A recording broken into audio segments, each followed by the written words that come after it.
ወመንፈስ ቅዱስ አሃዱ አምላክ አሜን። ይህ ሳምንታዊው አቅሌስያ መርሃ ግብራችን ነው።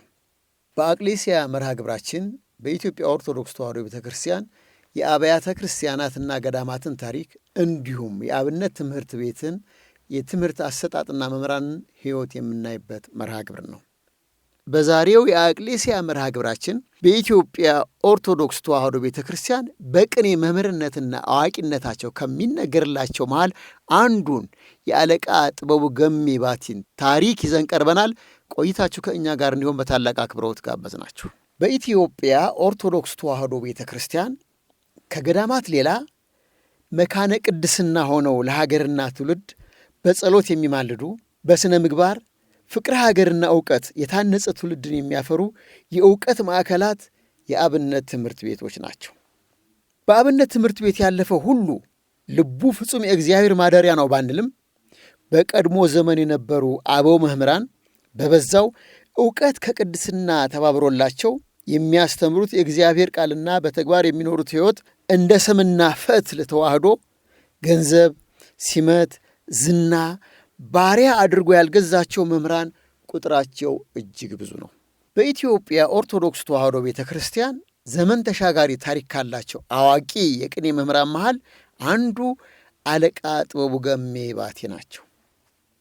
በጥንተ ስሙ ሸዋ ጠቅላይ ግዛት ሰላሌ አውራጃ በአምስተኛው ክፍለ ዘመን አባ ሊባኖስ በጸሎት የባረኩት በኋላ አባታችን አባ ተክለ ሃይማኖት ገዳም ገድመው ያጸኑት ታላቁ ቦታ ደብረ ሊባኖስ መገኛ ሰላሌ ቁጥረ ብዙ መምህራንና ሊቃውንት የነበሩበት አውራጃ ጎሐጽዮን ከሞጆ ባላባት ከአቶ ገሜ ባቲና የመራቤቴ ተወላጅ ከሆኑት ከእናታቸው ከወይዘሮ ደስታ ጎሹ ሰኔ 10 ቀን 1873 ዓ.ም በልደተ ሥጋ ይሄን ዓለም ተቀላቀሉ።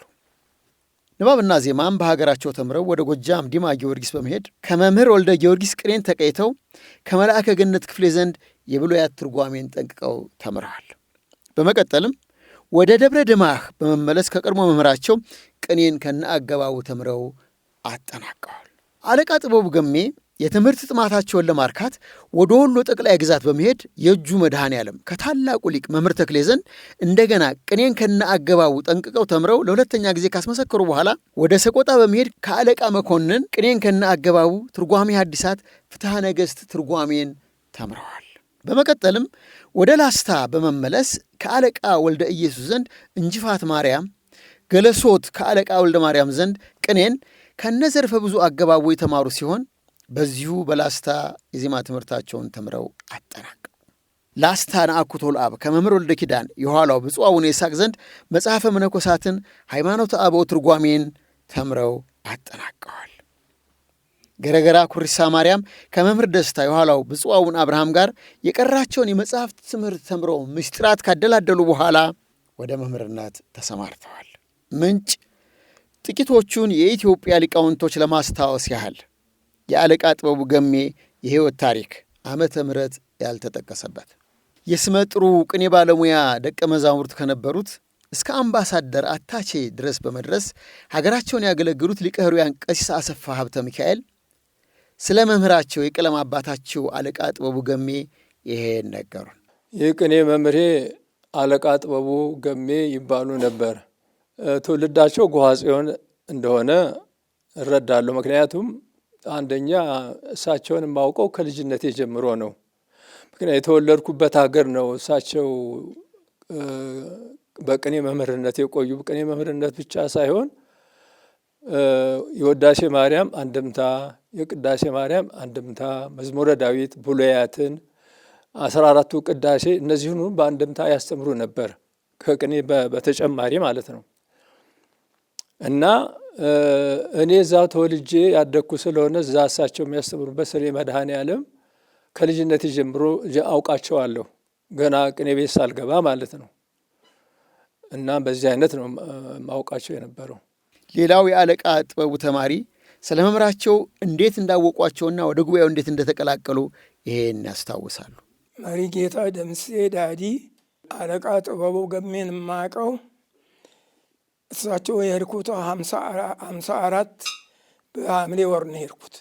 ከዛን ጀምሬ እስከ 57 ከእሳቸው ጋር ኖሬያለሁ። 1957 3 ዓመት ቅኔ ነው የተማርኩት። እንግዲህ ፊቼ ዜማ ስማር ደሞዛቸውን ሊቀበሉ ሲመጡ እዛ ሲመጡ እኔ አልጋ ላይ የሚያድሩት። ከዛ በኋላ ጾመ ድጓ ምዕራፍ ዝማሬ መስጊድ ከተማርኩ በኋላ ተመልሼ እሳቸው ጋር ሄድኩ። ዝናቸውን ስለማውቀው አልጋዬም ላይ ስለማድር ሁሉን ነገር አሳውቆኝ ነው የሄድኩት። የለባቸውም፣ ሁሉ አንድ ነው። አንድ ያም መጣ ምንም መጣ አማራም መጣ ኦሮሞም መጣ ትግሬም መጣ ቡሩኬ ነው ብሎ መቀበል ነው፣ ማስተማር ነው እንጂ ዘረኝነት የሚባል እሳቸው ጋር የለም። እንደዚህ እስከዚህ የሚደርስ የለም። እሳቸው ጋር ተማሪ የሚመጣው ለትምህርቱ ለቅኔው ሳይሆን ከእሳቸው በረከት ተቀብሎ ለመሄድ ብቻ ነው የሚጨነቀው ተማሪ። ያችን ዕጣነ ሞገር ቆጥሮ ሄዶ እሳቸው ጋር ማታ በረከት ተቀብሎ ለመሄድ ነው እንጂ ለሌው እውቀቱ የሚጨነቅ ሰው በረከት ለመቀበል ብቻ ነው ተማሪ የሚጨነቀው እዛ ጋር። ኢትዮጵያዊ ፈላስፋ ስለ ሰው ልጆች ሥራና አሳዛኙ የሥራ ውጤታቸው ሲናገር እንዲህ አለ። 3 ነገሮች ያሳዝኑኛል። ነግዶ ያላተረፈ፣ ተምሮ ያላወቀ፣ መንኩሶ ያልጸደቀ። ፈላስፋው ወደ ስኬት መምጣት ባልቻሉት በሦስቱ የማኅበረሰብ ክፍሎች ላይ ይናገር እንጂ ሁሉም በተሰማራበት መስክ ያቀደውን ፍሬ ካላገኘ ማሳዘኑ አይቀሬ ነው። አለቃ ጥበቡ ገሜ ሊቅነታቸው ጎልቶ መንፈሳዊ ሕይወታቸው እንዳይነገር የጋረደው ቢመስልም በመግቢያችን ላይ እንዳነሳ ነው የአብነት ትምህርት ቤትን መካነ ቅድስና ወምናኔ አድርገው በጸጋ መንፈስ ቅዱስ የተቃኙ እንደነበሩ ደቀ መዛሙርታቸው ይሄን ነገሩ። የትንቢት ጸጋ አላቸው። ነገሮችን የመረዳት የማወቅ ከእግዚአብሔር የሚያውቁበት ወይም የሚገለጽላቸው ይመስለኛል። ከራሴ ተረድቻለሁ። ፈጥሬ አይደለም፣ አምላክ ያውቃል። የእሳቸው አምላክ ያውቃል። ትክክለኛውን ያሉኝን ነው የምናገረው። ማታ ጉባኤ ካለቀ በኋላ ከዘራቸው እንዲጠቀሱኝ። እሳቸው ታቅ ብለው ነው ከኛ የሚቀመጡት ከተማሪዎች።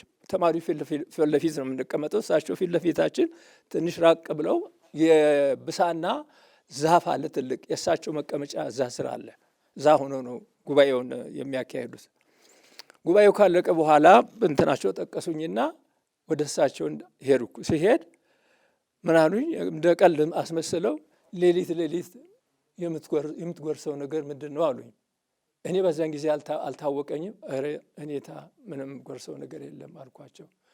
በኋላ የተጨነቅኩ ሳስብ ፈጥሬ አይደለም ወላዲተ አምላክ ትመስገን። ምንድን ነው ሌሊት በህልሜ ጉባኤ ቃና ዘአምላኬ ስዘርፍ አድራለሁ በህልሜ። ወላዲተ አምላክ ትመስገን እና ያንን ምስጢር የሚገልጽላቸው አምላክ አለ፣ ነቢይ ናቸው ማለት ይቻላል። እና በኋላ ያ መሰለኝ ሌሊት ስትጎርስ የምታድረው ምንድን ነው ያሉኝ። ያ ነው ብዬ ተረጎምኩ በኋላ ነገሩን ስረዳ። እና አንደኛ የእግዚአብሔር ጸጋ ያደረባቸው ናቸው እና ስለሳቸው ይሄንን ነው የማውቀው እኔ አባቴ። እዚህ ገነተ ኢየሱስ ይኖሩ ነበረ። ከዛ በኋላም ጣሊያን ገባ። መጻሕፍት ነበራቸው፣ ግዕዙም የትርጓሜውም ነበረ።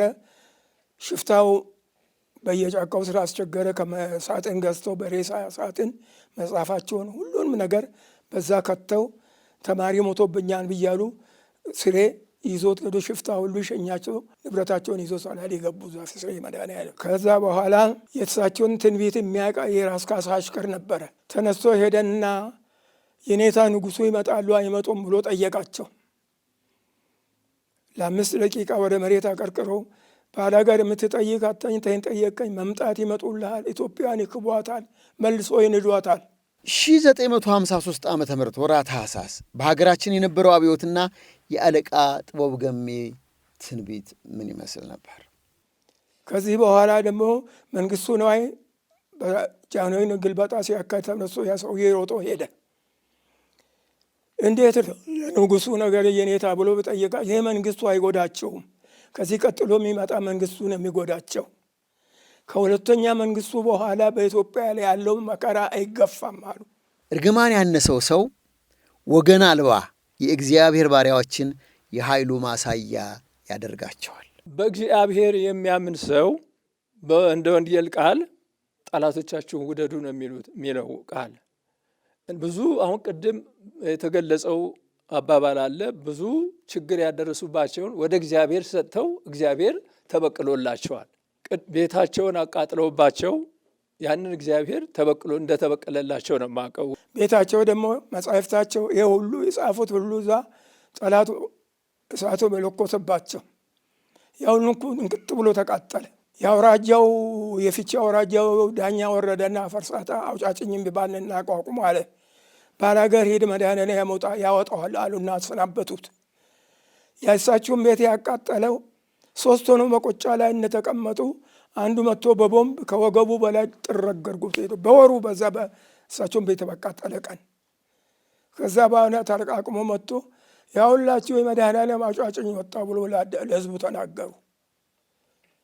ከዛ እሱን የገደለን ወይኔታ ተክለ ማርያም የሚባሉ አሉ። ዲበኩሉ የሚባል ልጅ አላቸው፣ ኃይለኛ የሚመጠብጥ ሰፈሩን። በሱ የተነሳ ሲበጠብጥ አንድ ቀን ቅኔ ማህሌ ቆሞ ሰሙ በዚህ ልጅ የተነሳ እርሶ ከዚች አገር ወጥተው እንጀራ እንደ ሰማይ ያራቀውት እንደው እኔን ጥበቡ አይደለም አሉ። ከዛ አገር ወጥተው ወደ ፊቼ ጊዮርጊስ ሄደው እንዳልሆነው ሞቱ ሰውየው። አቶ ክፍሌ ሰላሌ አውራጃ ነዋሪ ነበሩ። በአንድ ወቅት በሰሞን መሬት ከአለቃ ጥበቡ ገሜ ጋር ያለ አግባብ ተካሰው አደባባይ እሳቸውን ለማቆም አስበው ወደ ቤተ ክርስቲያን ሲሄዱ ሌሊት ስላዩት ነገር የአለቃ ጥበቡ ገሜ ደቀ መዝሙር እንዲህ ሲሉ ነገሩን። አዎ አቶ ክፍሌ ይባላሉ። የድቁና መሬት አላቸው። ጠዋት አልገብሮ በጣም ተጣልተው ሰውዬ ሰዓታት ቋሚ ነው። ሌሊት የተደወለ መስሎት ይመጣል። ስመጣ ቤተ ክርስቲያን ግቢ በሙሉ ብርሃን ብቻ ነው። ምን ሆኜ ነው? ቢዞር ቤተ ክርስቲያን አልተከፈተም። አሁን ተመልሶ ቤቱ ይገባል ሰውየው። ትንሽ ከቆየ በኋላ ተደወለ። ሲመጣ ያ ብርሃን የለም። ጠዋት ከቤተ ክርስቲያን ሲወጡ እሳቸው ልብሱን አንጥፈው ከመድኃኔዓለም ጋር የተጣላሁት ብሎ እየተንከባለለ ይቅር ብሎ ጠየቃቸው። ባላሱ ይቅር ይበለው ብሎ እዛቸው ጎጇቸው ገብተው ቁጭ አሉ። አንድ ባህታዊ ደግሞ ዝናቸውን የሰማ ከትግራይ መጥቶ እዛ ሌሊት በእሳቸው ላይ የሚደረገውን አይቶ ይሄ በሀገራችን ቢሆን በቆሙ ጽላት ይቀልጸትላታል ብሎ ሄደ። እዛ የሚታይ ነገር አይቶ ሌሊት ይሄ ሰውዬ በእኛ ሀገር ቢሆን በቆሙ ጽላት ይቀረጽለት ነበራል። አሁን ቅኔን በሊቅነት የሚጠበቡበት አባት ስለ መምህራቸው አለቃ ጥበቡ ገሜና ወደ ቅኔ ትምህርት ቤት ለመግባት ምክንያት የሆናቸውን እንዲህ ሲሉ ነገሩ። ቀሲስ ሲሳይ ያለ ጊዮርጊስ አለቃ ጥበቡ ገሜን የማውቃቸው 7 ዓመት ጀምሬ ነው። 2 ዓመት ከምንፈቅ ነው እሳቸው ጋር የተማልኩኝ። ደብረ ሊባኖስ ነበር ከምክናን ነበረኝ ደግሞ የሄድኩበት ደብረ ሊባኖስ እየተማርኩ ግዕዝ ቃል አንድ ቃል ሳን ብሄል ስቡ እግዚአብሔር የምትባል የሚለቃ ቃል አለ። ተማሪው ሲተረጉሙ ስቡ እግዚአብሔር በኋላ እስቲ ወልደ ሚካኤልን ጥሩ ተባልኩኝ። ተጠራሁ። በል እስቲ ተናገር።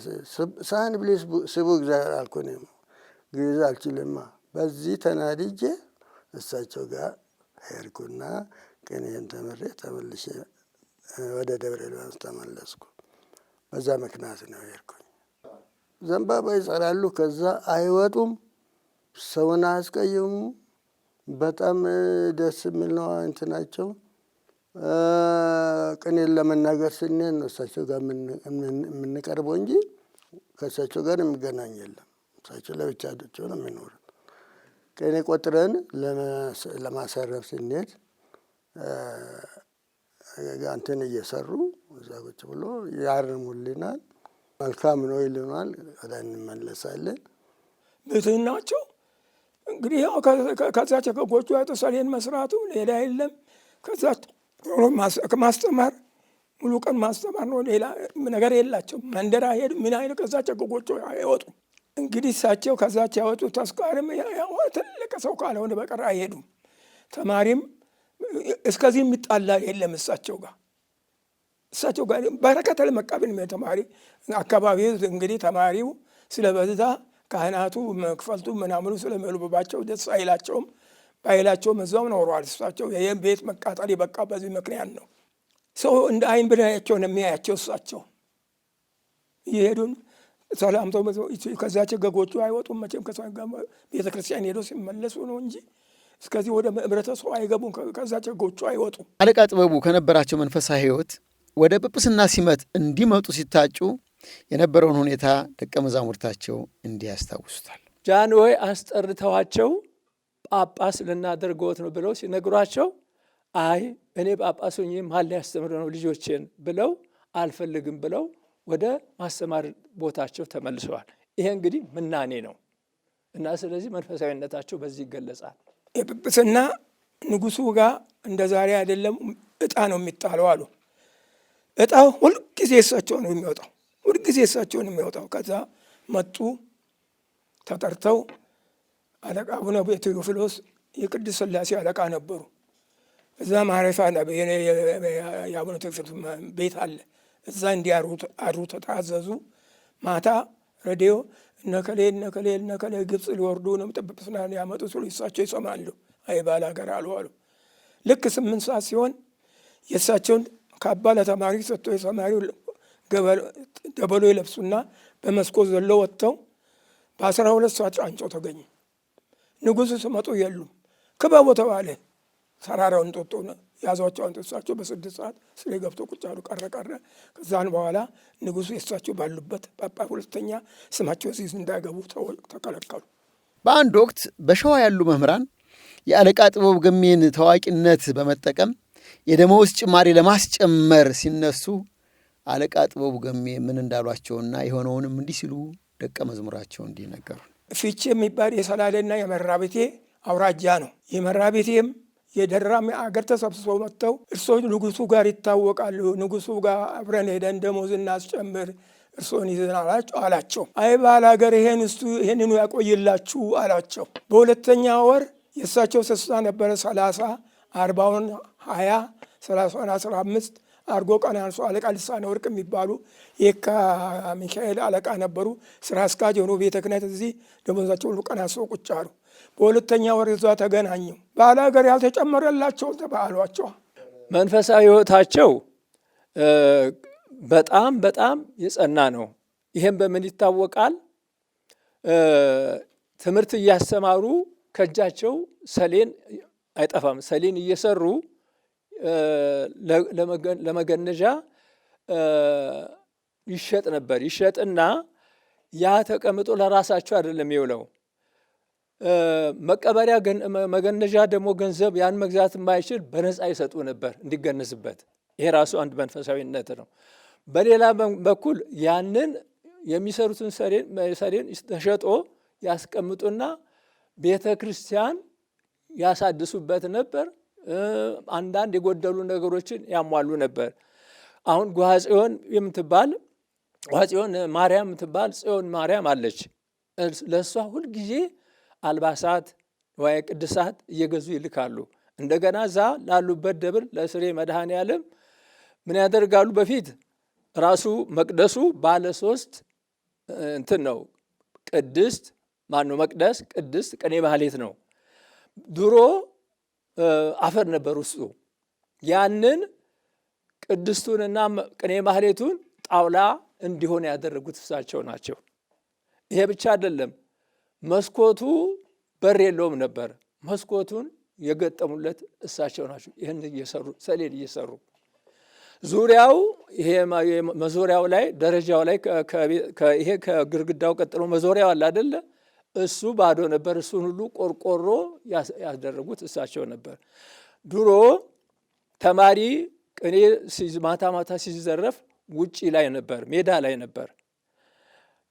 በክረምት ዝናብ እየመጣ ቶሎ እንድንነሳ ያደርግ ነበር ተማሪዎችን። ያንን ለማስወገድ በቆርቆሮ የሆነ እንትን ሰርተው በክረምት እዛ ነበር። እንደገና በሌላም ጊዜ አንዳንድ ጊዜ ሲያስፈልግ እዛ ውስጥ ነበር ቅኔ ያስተምሩ የነበረው እና ይሄ ራሱ መንፈሳዊነታቸውን ያስረዳል። አቶ ሰላሙ አድነው እባላለሁ። መነሻዬ ከሰሜን ሸዋ ነው። እኔ በ1955 ዓ ም አለቃ ጥበቡ ጋር አለቃ ጥበቡ ገሜ ባቲ በዲያቆኖች ጋር እንማር ብለው ይዘው ይመጡ። ከዚያ ጉባኤ ቃና ጀመርኩ። ተቀኘሁ። እንዲያውም የሚያስቀጥሉኝ እነኚህ ሁለቱ አባቶች ነበሩ። አሁን እንግዲህ በሕይወት አለን። አለቃ ጥበቡ በጣም መንፈሳዊ ሰው ናቸው። የታመመ ይጠይቃሉ። ተማሪ ታሞ እንደሆነ ባላገር የት ነው የተኛው ብለው ይጠይቃሉ። አካባቢውም ይጠይቃሉ። የታመመ ሰው ታለ ሄደው አንድ ባላገር አንድ ተማሪ አስከትለው ሄደው ተዚያች ተሚሰሯት ሰኔል ተተሸጠው ይሰጣሉ። ተማሪም ተታመመ እዚያው በጎጆ ውስጥ ሄደው ተማሪ ባላገር ምን ሆንክ ብለው ጠይቀው ይመጣሉ። እና ያን ጊዜ ሐኪም የለም፣ ቸነፈር አለ፣ ይሄ ተስቦ በሽታ አለ እና በጣም ያን ጊዜ በጣም ችግር ነበረ። ያን ጊዜ በወቅቱ ይሄ ሰኔና ሐምሌ ድረስ ህመም ነበረ እና ያንን አውቃለሁ። እዛም ሆነን አንዳንድ ደካሞች የሆኑትን በአይንም አንዳንድ ነገር ችግር ያለባቸውን ተማሪዎች እየደገፉ ይረዱ ነበር። እንዲያውም አንድ እኔ የማውቀው እዚህ ምስካየ ኅዙናን ነበረ።